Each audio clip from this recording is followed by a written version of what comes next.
Whew. Okay. Good morning, people. Good morning, ladies and gents, my loyal viewers. It is another good Friday morning. Sun is out, as you can see. Wow, great weather we have today. So, it's been a while since I last released a video. Well, some things have been happening in my personal life that has prevented me from writing and recording videos. So, but we're back, at least for now. Okay, so got a new bag, by the way, new Cortec Super 2.0 18-liter bag. So it's quite larger than my old one. See, it's bigger. It's got 18 liters of space, got side pockets, and it's got an expandable bottom. So if you open this zipper, expansion, for more stuff. It's also got bigger space inside, though. It's definitely larger. Okay, good job to Cortec for producing good quality, high quality bags. Okay. So, as usual, cold start. Apologies for the dirty ninja. Not the cleanest ninja out there. Sige, mag-ulan. It's already the rainy season. Okay, cold start.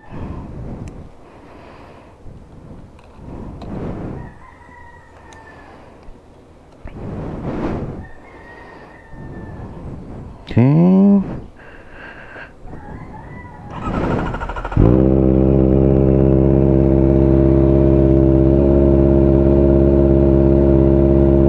Yes.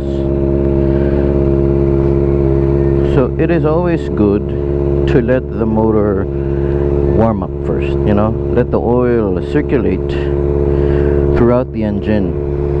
Okay, it's best to give it maybe a minute or two for the oil to just warm up and lubricate the entire engine. So as best practice, the best time to do that is when you're starting up. You know, you don't have your gear on,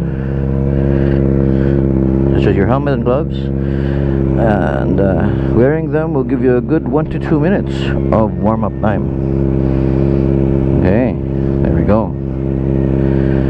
So today we will be talking about a controversial topic, you know, controversial / touchy topic regarding all motorcycle riders. Is it really wrong to ride fast? Diba? When we say ride fast, the definition of riding fast for this discussion is going beyond the speed limit. Okay?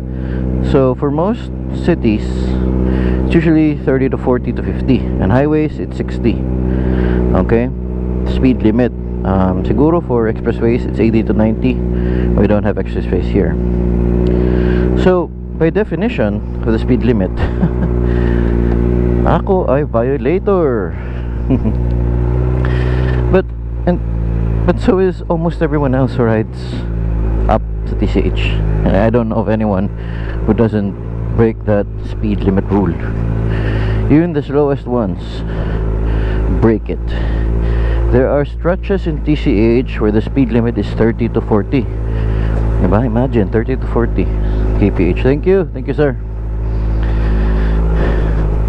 So we're gonna talk about going fast, and you know, if you can't help go fast, when is it best?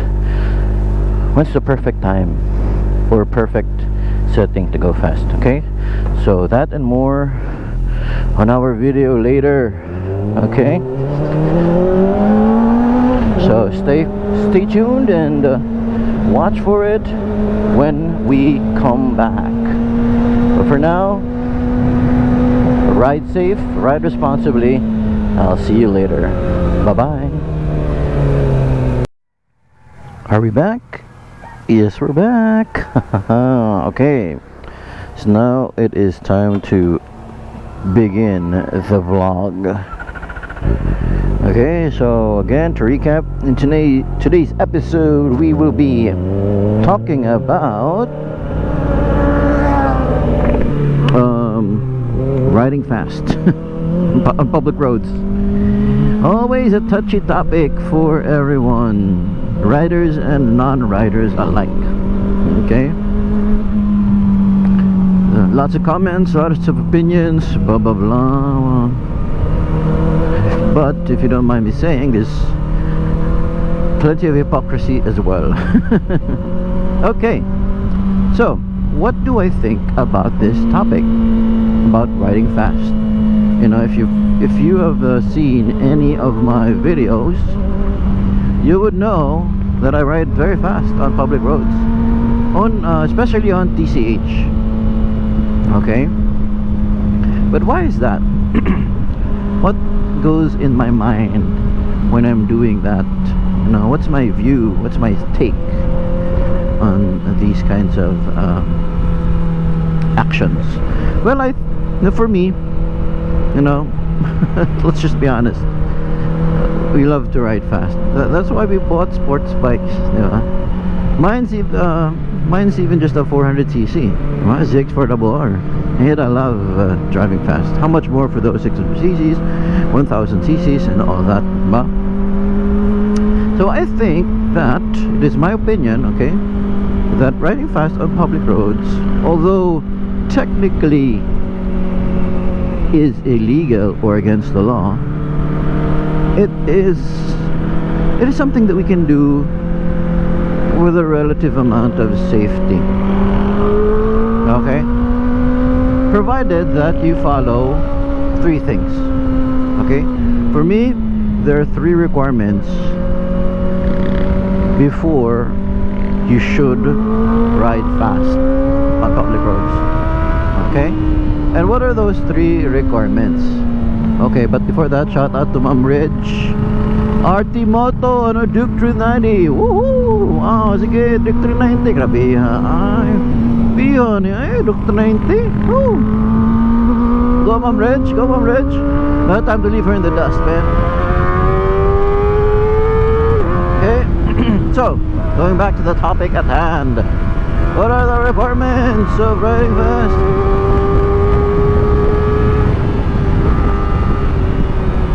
The first thing would be the person. Okay, the person, the rider, the driver should have readiness and familiarity. Okay, and we will talk about them in greater detail as we go along the ride. Readiness and familiarity for the rider. For readiness, what does it mean? It means that the rider is physically and mentally, maybe emotionally as well, equipped and ready to handle what it takes to ride fast, including the risks involved, how to mitigate risks, how to avoid risks, diba? And how to address risks and events, situations should they arise, diba? Number one, the rider should be skilled enough to ride fast. Okay, the rider should know the basics of throttle control, the basics of cornering, proper cornering. Okay, dili nang knee drag lang. Proper cornering via body position, smoothness in taking the corner, smoothness mid corner, and being smooth exiting out of the corner. All that. The rider should be knowledgeable when it comes to braking. Diba? When you're riding fast, you can't ride fast all the time. Sometimes you gotta brake and slow down.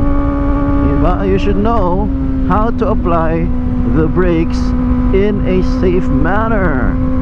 No abruptness, no sudden braking. Trail braking is the key, especially when tackling corners. Okay, so skill is a requirement. You can't just ride fast without being skilled enough to do it, diba? That's just a recipe for disaster. So what else besides the skill in terms of readiness? Well, you should also be physically capable. You know, you're not sick. Diba? You're not feeling under the weather. Diba? You're not emotionally compromised. Like you're just broken up with your girlfriend, boyfriend, wife, husband, or whatever.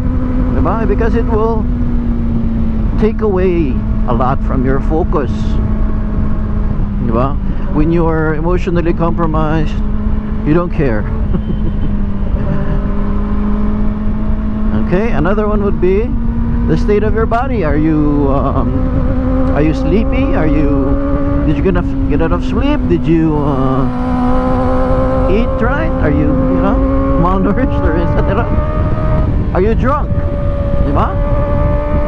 And that, by the way, is the #1 cause of most accidents when it comes to physical readiness. Diba? Drunkenness, drunk driving. My God, so many people have died already drunk driving. So if you're really gonna drink, then don't drive. Diba? Simple as that. And if you're gonna drive, if you're gonna ride, then don't drink, or at least drink moderately. I'm not a hypocrite. I sometimes drink beer sa taas. Okay, but I only drink maybe 1 or 2 max Sunwig Apple, or 1 or 2 max shot Red Horse. But that's it, because I know that I easily get tipsy. Alcohol impacts my body fast. Okay, so readiness.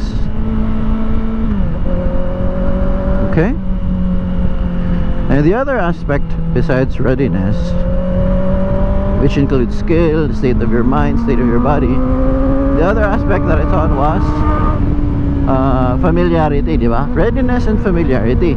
No matter how skilled you are, how able-bodied you are, if you're not familiar with the road, okay, with the road or the motorcycle that you're riding in,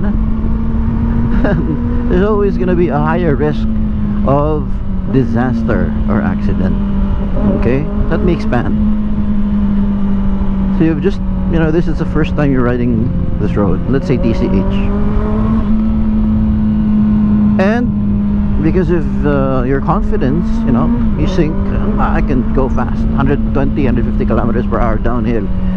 Okay, and then you go and meet the fabled DPWH corner curve. My God, a lot of people have had accidents there, motorcycles and four-wheeled vehicles alike. Okay,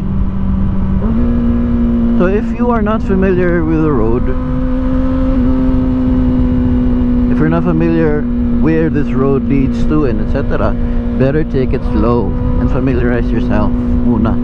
Okay, heck, even MotoGP riders have practice sessions before a race, and they ride fast. They've probably memorized those tracks already, sa MotoGP, and yet every before race they still have practice sessions. How much more for us mere mortals, diba? If we don't know the road, we haven't ridden it, or we're not very familiar with it, patuyang na noon, diba? So road familiarity should be a very big factor when deciding how fast you should go. Okay, for me, kining TCH, I think almost na-memorize na ako ni, by virtue of the several years of experience riding it. So very familiar with the state of the road, asa ang mga kurbada, how deep is the curve, unsay status sa cement, and etc. Where are the potholes, diba? So because of that knowledge and familiarity of the road, I can safely go fast, and it even contributes to my mental readiness, because I'm I know that up ahead is a sharp curve, then I know that, okay, I have to slow down on this curve, because this curve is a deep one and it's also bumpy, diba? Okay, so familiarity familiarity of the motorcycle as well. Now, personally, I have been a victim of that.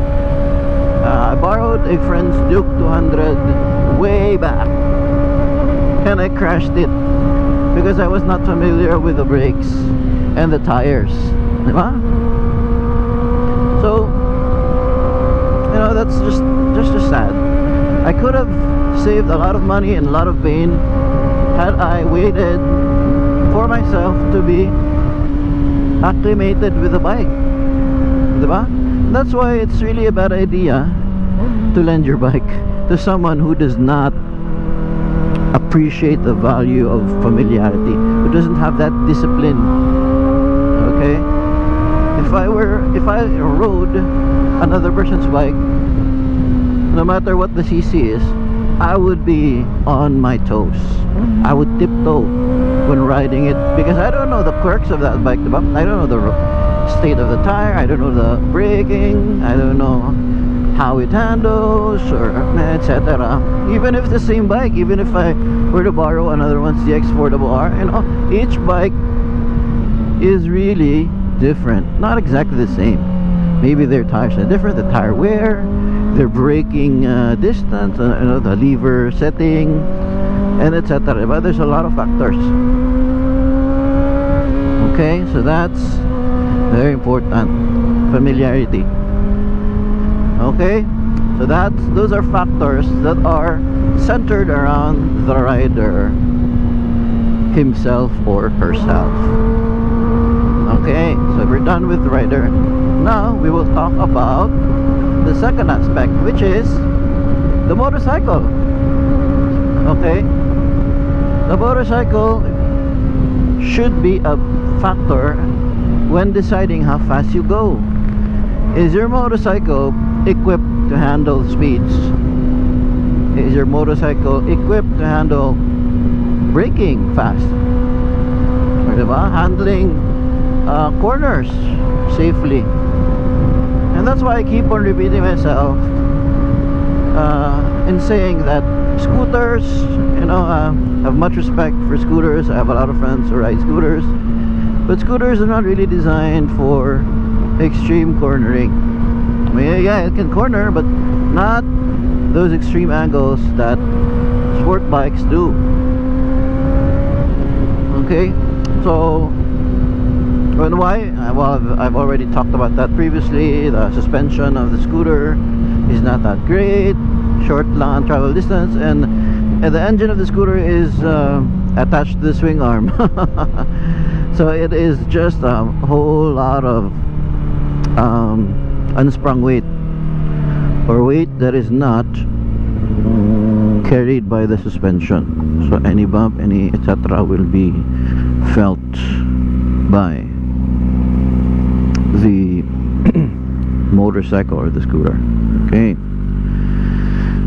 so the bike itself, are the tires worthy of driving fast? Are you using good quality tires? Is the state of your tire good? You know, not worn? Are your brake pads worn down? What kind of brake pads do you have? Sinter, etc. Is the brake stopping good? But so those are some of the factors that you need to think when it comes to the bike aspect. Okay, so what else? Isa pa may nasa bike. I think that's it. And we go to the last aspect. Okay, going first was the rider, the second was the bike, the third would be the environment. Okay, the surroundings. So under the environment or surroundings, of course, it's quite self-explanatory, and I've even talked about it. The state of the road. Okay, is the road you're traveling on safe for fast speeds? Like, is it smooth or is it bumpy? Is it like bumpy and rough cement? And why does it matter? Because if the road is bumpy and rough cement, there's not going to be enough grip on your tires, especially if your suspension is not the best there is. Diba? Remember, the suspension's job is to ensure that, or one of the suspension's roles and responsibilities is to ensure that your tires stay in contact with the road loaded. Okay, that's one of the primary roles of suspension in sport bikes. Now if the road is rough, is bumpy, then it only follows that you should not be riding super fast. What else? The state or the surroundings when it comes that, you know, surroundings that involve people and wildlife, animals, diba? Is the road you're traveling on going to be passing heavily populated areas? Diba? For instance, you're traveling in a town, small town, and you know naman how it is with small towns. They're not really familiar with fast traveling motorcycles, so they may not be on the lookout for you, so you better slow down. What else? You know, the usual hazardous areas such as crossings, intersections, traffic lights, you know, pedestrian walkways, school zones, hospitals. You know, it's just too basic and self-explanatory. Like, you have to be careful when passing by those types of roads or sections of the roads. And so by na surroundings, blind corners, diba? Blind spots. If you can't see what's ahead of you, it's just basic. It's just common sense to not really be fast. Okay, if the road ahead is covered by obstructions such as trucks or buildings, etc., you can't see what's ahead of you or what's gonna be crossing ahead of you. It's natural for you to slow down. So it's may na sa environment. The time of day, diba?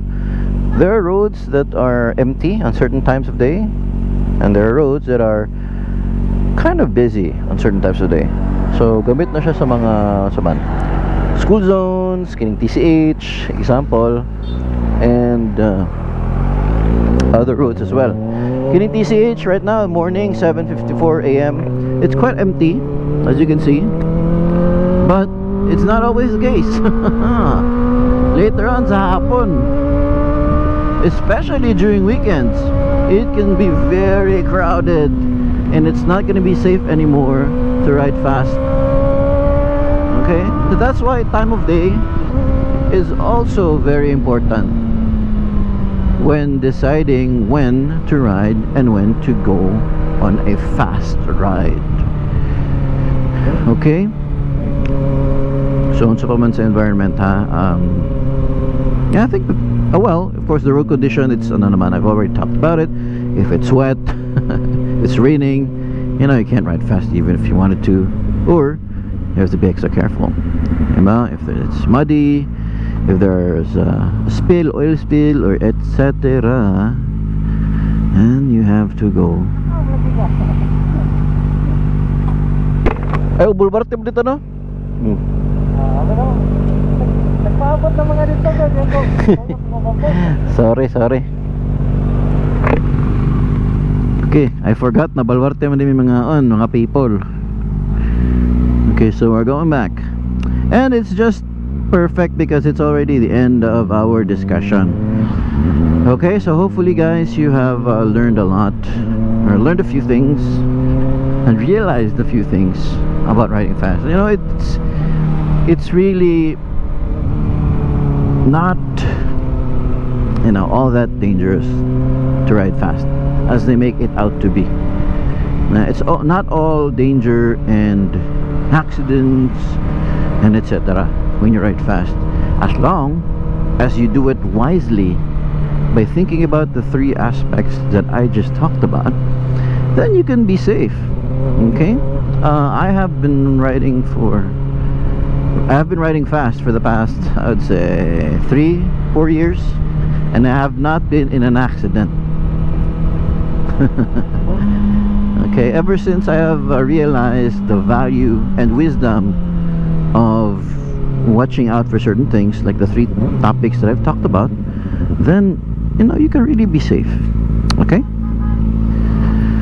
so there you go, people. We have reached our destination, Baluarte, along with my friends.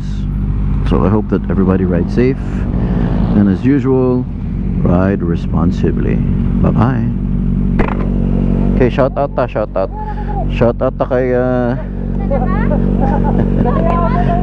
Dali ay